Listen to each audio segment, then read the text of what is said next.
Biomolecules லெசன்லேருந்து 5 mark 3 mark பார்க்கலாம். ஓகேயா, இந்த tablet the difference between RNA and DNA இந்த ஷார்ட் டைப்பாக உங்களுக்கு கொடுத்துருக்கேன். அதே பார்த்துக்கோங்க. இப்போ ஃபஸ்ட்டு ஒன் ஆர்என்ஏ டிஎன்ஏ என்ன கொடுத்துருக்காங்களோ, ஆர்என்ஏனா ஆர்என்ஏ ஃபஸ்ட்டு எழுதணும், டிஎன்ஏனா டிஎன்ஏ அந்த பக்கம் எழுதணும்.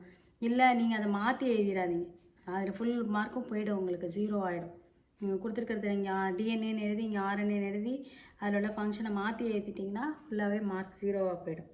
ஓகே, இப்போ கொடுத்துருக்கிற என்னவோ ஆர்என்ஏனா ஆர்என்ஏவை ஃபஸ்ட்டு எழுதிக்கோங்க, டிஎன்ஏ செகண்டாக எழுதிக்கிறீங்க. ஸோ என்னென்ன இப்போ டிஃப்ரென்ஸ் பார்த்தா, இங்கே ribose sugar is present, whereas இங்கே deoxy ribose sugar is present. இங்கே ஆர்என்ஏ அது ரிபோஸ் சுகர், டிஎன்ஏக்கு deoxy ribose sugar is present. Determines the heredity of virus, வைரஸோட ஹெரிடிட்டியை டிட்டர்மின் பண்ணுறது தான் இந்த RNA. And determines the heredity of human being. Okay, then uracil is present, அதில் உள்ள இது வந்து யுராசில் வந்து இருக்கும். இங்கே தைமின் இஸ் ப்ரெசன்ட், இங்கே தைமின், டிஎன்ஏல thymine, T thymine or uracil, uracil R uracil ஞாபகம் வச்சுக்கோங்க, அப்படி படிச்சுக்கோங்க. And found in the cytoplasm of the cell, எங்கே இருக்கும் அப்படின்னா சைட்டோபிளாசத்தில் இருக்கிறது RNA. And found in the nucleus of the cell, நியூக்ளியஸில் இருக்கிறது DNA. Okay, then exist as a single stranded chain, ஒரு சிங்கிள் ஸ்ட்ராண்டட் செயின் தான் இது ஆர்என்ஏவாக இருக்கும். Exist as a double stranded chain helix தான் இது DNA. Okay, 3 types are present, 3 types of RNA இருக்குது. இதில் ஒன்லி ஒன் டைப் தான் இதில் இருக்குது டிஎன்ஏல. Then replication is not possible, அதோட காப்பி அப்படி நம்ம வந்து இது பண்ண முடியாது, பட் இங்கே replication is possible. And then adenine is paired with uracil, இங்கே எந்த 2 இது இருக்குன்னா adenine is paired with uracil, இங்கே adenine is paired with thymine. Okay, இதான் அந்த 8 டிஃப்ரென்சஸ். இப்போ any 2 differences or any 3 differences சொல்லி கேட்பாங்க ஆர்என்ஏ அண்ட் டிஎன்ஏ. திருப்பி சொல்கிறேன், ரிபோஸ் சுகர், அங்கே deoxy ribose sugar. It's only இதை ஹெரிடிட்டி வைரஸை பற்றி படிக்கிறது, heredity of virus, heredity of human, uracil, அங்கே தைமின். இங்கே எங்கே இருக்குது ஆர்என்ஏ அப்படின்னா சைட்டோபிளாசம், இங்கே எங்கே இருக்குதுன்னு பார்த்தீங்கன்னா நியூக்ளியஸ் ஆஃப் த செல். இது சிங்கிள் ஸ்ட்ரெயின், இது டபுள் ஸ்ட்ரெயின். அண்ட் 3 டைப்ஸு, இது single type, only one type தான். Replication is not possible, replication is possible. Adenine is paired with யுராசிலோட சேர்ந்து கிடைக்கும், அந்த அடினைன் இஸ் பேட் வித் தைமினோட கம்பைன் ஆகிருக்கும். ஓகே, அந்த ஃபஸ்ட்டு கொஸ்டின் 5 மார்க் கொஸ்டின், அல்லது 3 மார்க் 2 மார்க்லேயும் 2 பாயிண்ட்ஸ் 3 பாயிண்ட்ஸ்னு சொல்லி கேட்பாங்க. Okay, next one, write a note on zwitter ion. Zwitter அயான்னா என்னென்னா, due to the presence of acidic and basic group in the same molecule, amino acids exist in ionic form called zwitter ion. ஒரே மாலிகுலில் அசிடிக்கும் இருக்கும், basic குரூப்பும் இருக்கும். Acidic group as well as basic group in a same molecule, that amino acids exist in a ionic form called Zwitter ion, where the proton of COOH group is transferred to the NH2 group. இப்போ இங்கே பாருங்கள், இதான் amino acids. Zwitter ion என்னென்னா, இப்போ RCHCOOH NH2 amino group இருக்குது, RCH acid group இருக்குது. So இதுக்கு பேர் அமினோ ஆசிட். RCHCOOH, இங்கே NH2 இருக்குது. இப்போ இந்த கார்பாக்சில் உள்ள ஹைட்ரஜன் இங்கே வந்து அது டிரான்ஸ்ஃபர் ஆகி எங்கே வந்துடும், இந்த NH2வில் உள்ள அமினோ குரூப் இருக்கு இல்லையா, அந்த அமினோ குரூப்பில் போய் அட்டாச் ஆகிடும். அப்போ அட்டாச் ஆனால் என்ன கிடைக்கும், NH3ங்கிறது வந்து ப்ளஸ் ஆகிடும், பாசிட்டிவ்லி சார்ஜ் ஆகிடும். இந்த COO இந்த ஒரு ப்ரோட்டானை தான் ரிலீஸ் பண்ணிட்டு தான், அதனால் COO மைனஸ்னு கிடைக்கும். ஸோ அப்போ இந்த மாதிரி ஒரு பாசிட்டிவ் சார்ஜு, ஒரு negative acidic group and basic group ரெண்டும் இருந்ததுன்னா அந்த அயானுக்கு பேர் என்ன, ஜ்விட்டர் அயான்னு பேர். ஸோ திருப்பி சொல்கிறேன், due to the presence of acidic and basic group in the same molecule, amino acids exist in the ionic form. The ionic form is called Zwitter ion. So when the proton is carboxyl group ல உள்ள proton, இது COO minus, இது H plus. இந்த H plus வந்து எங்கே add ஆகிடும், transfer to the amino group NH2ல வந்து add ஆகிடுச்சுன்னா நம்ம கிடைக்கிறது என்ன, Zwitter ion NH3 plus COO minus அப்படி கிடைக்கும். So RCHCOOH NH2, RCHCOO minus NH3, இந்த அயானுக்கு பேர் Zwitter ion பேர். Okay, next, how are proteins classified? The third question, they are classified into 2 major types. One is fibrous protein and globulous protein, globular protein னு பேர். ரெண்டு major types சொல்கிறோம். ஒன்று fibrous, another one is globular protein. Fibrous proteinல ஒரு 3 points எழுதுங்க. என்னென்ன point பார்த்தீங்கன்னா, they are linear in structure, linear molecules. இப்போ linear moleculeனா என்ன இருக்கும், straight chain molecules மாதிரி இருக்கும். So similar to fibers மாதிரி இருக்கனால இதை என்ன protein சொல்கிறோம், fibrous protein சொல்கிறோம்.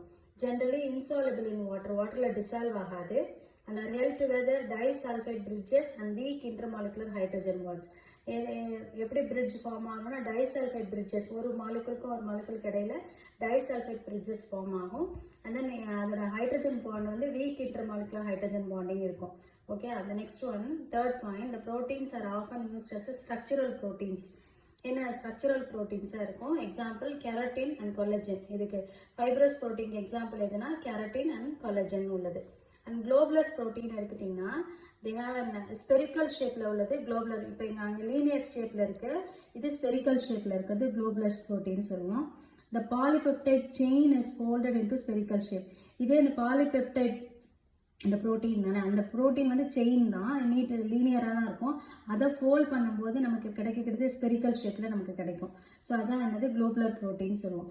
These proteins are usually soluble in water. இது வந்து வாட்டரில் டிசால்வ் ஆகும், வாட்டரில் கரையக்கூடியது. And have many functions including catalysis. நிறைய ஃபங்க்ஷன்ஸ் இருக்குது, இன்க்ளூடிங் என்னவா யூஸ் பண்ணலாம்னா கேட்டலிசிஸாக யூஸ் பண்ணலாம். ஒரு ரியாக்ஷனை ஸ்பீட் பண்ணுறதுக்கு யூஸ் பண்ணக்கூடிய ஒரு ப்ரோட்டீனாக நம்ம யூஸ் பண்ணலாம். எக்ஸாம்பிள் இதில் என்ன குளோபுலர் ப்ரோட்டீனுக்கு எக்ஸாம்பிள் எதுனா மயோக்ளோபின்னு பேர். ஸோ அப்போ இதில் ஃபைப்ரஸ் ப்ரோட்டீனுக்கு example keratin and collagen, and globular ப்ரோட்டீனுக்கு example myoglobin. Okay, next one, what is isoelectric point?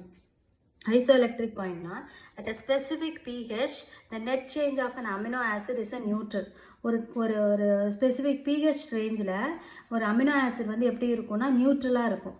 and this pH is called isoelectric point. அந்த specific pHல ஒரு amino acid நியூட்ரலா இருக்கும்போது உள்ள pH என்ன pHன்னு எடுத்துக்கிறோம்னா isoelectric pointன்னு எடுத்துக்கிறோம். suppose at the pH the above the isoelectric point na the amino acids will be negatively chargedன்னு அர்த்தம். அப்போ மேலே அது ஐசோஎலக்ட்ரிக் பாயிண்ட்டை விட அதிகமாக இருந்ததுன்னா அது வந்து நெகட்டிவ் சார்ஜாக போயிடும்.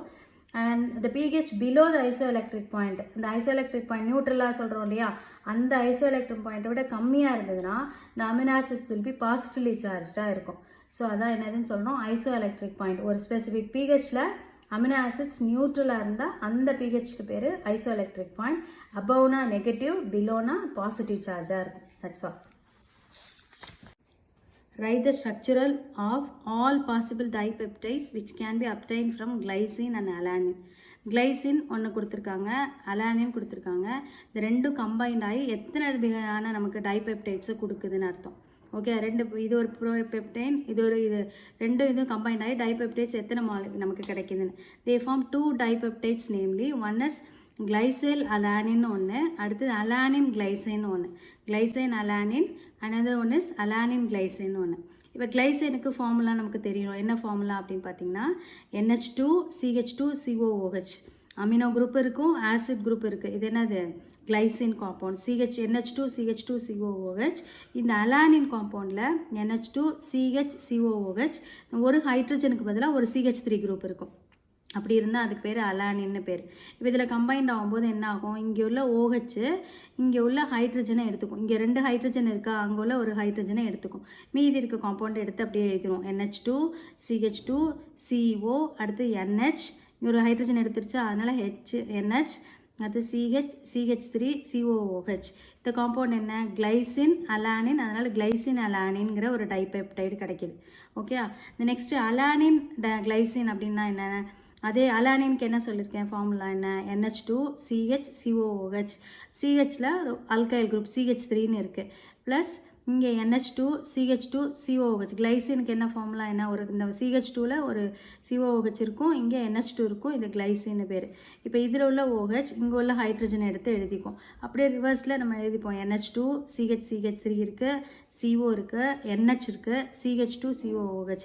இந்த காம்பவுண்டுக்கு பேர் அலானின் கிளைசின்னு பேர். ஓகேயா, ஸோ இப்போ இந்த 2 டைபெப்டைட்ஸ் ஒரு 2 இதில் வந்து 2 விதமான டைபெப்டைட்ஸ் கிடைக்கிது. Okay, that's all. அவ்வளோதான்.